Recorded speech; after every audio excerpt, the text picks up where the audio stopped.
Good evening.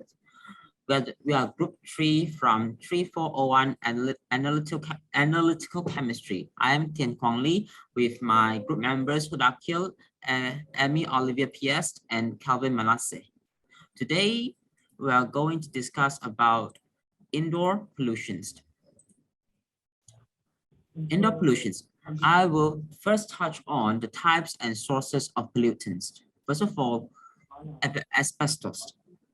Asbestos is one of the most common pollutants because of its fiber strength and heat resistance. Asbestos has been used in a variety of building construction materials for insulation and as a fire retardant. Texture paint and patching compound also used on walls and ceilings are examples of its sources.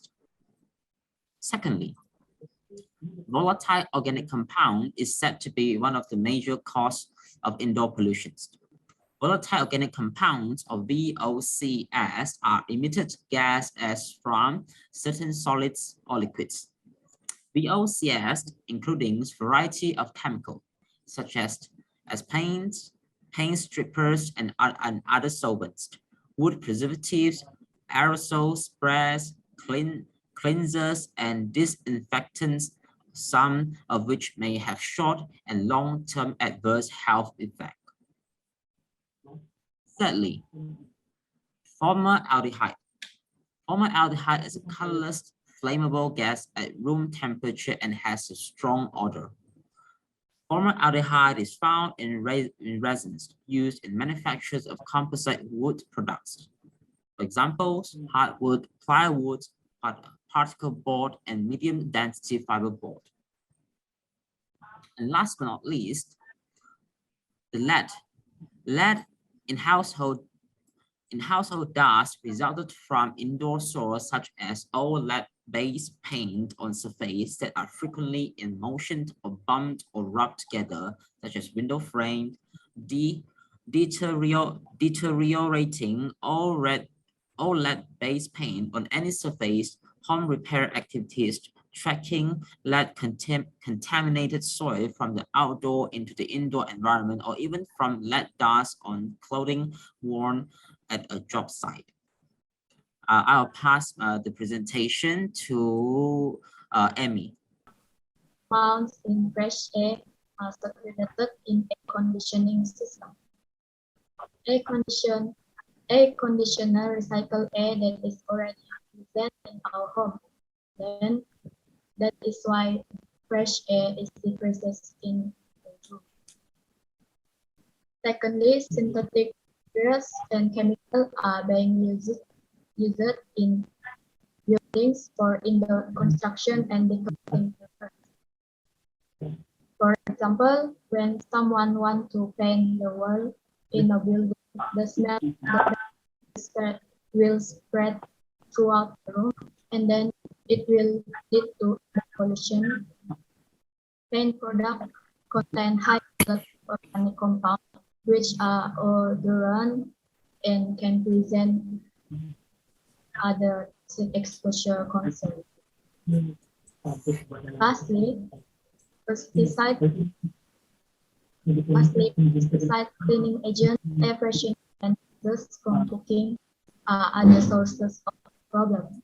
For instance, while cooking, there are natural gas and propane stove release carbon monoxide, formaldehyde, and other harmful pollutions into the air, which can be toxic to people and pets.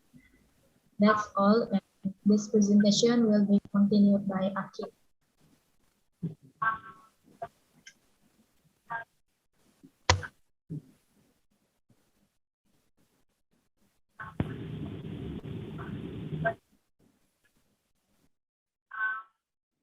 So hello everyone. So my part will be discussing on the method for the determination of pollution.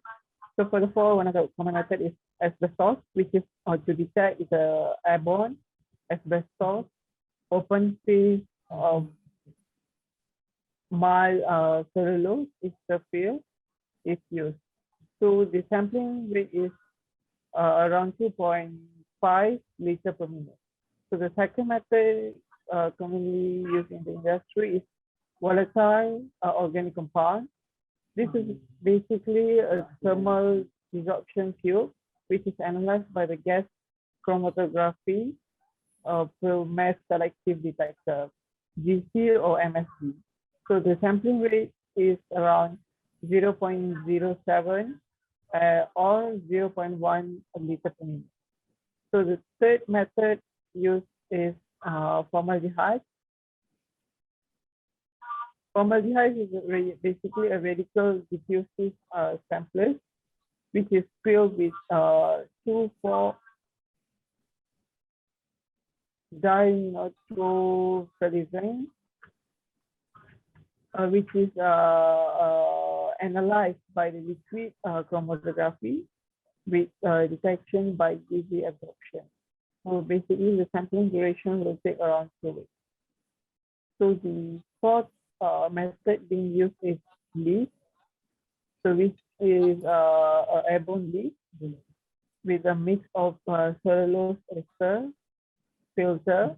With the pore size of the filter is around 0.8 micrometer, and with the diameter 337 millimeter.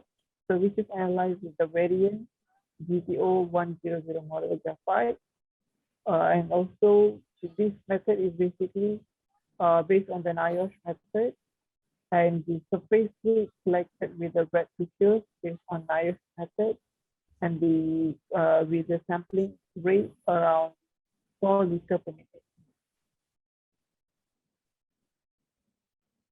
So next we will pass the section to Elvis.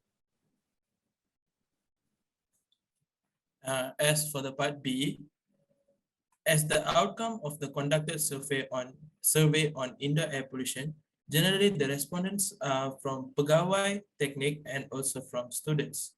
Secondly, there are similar range of people tend to expose to indoor air pollutions, and some even rarely face this issue in their daily life. Thirdly, majority of the respondents rates their indoor air quality to a better proportion, which is about 40.7%, and 11% of the participants have really poor air quality in their building they spend the most. In addition, the study shows that industrial activities around housing area does contribute tremendous effect on indoor air pollution. Lastly, most of the respondents are less precautious without an immediate solution to overcome indoor air pollution to live a sustainable, healthy lifestyle. Thank you. That is all from our group, and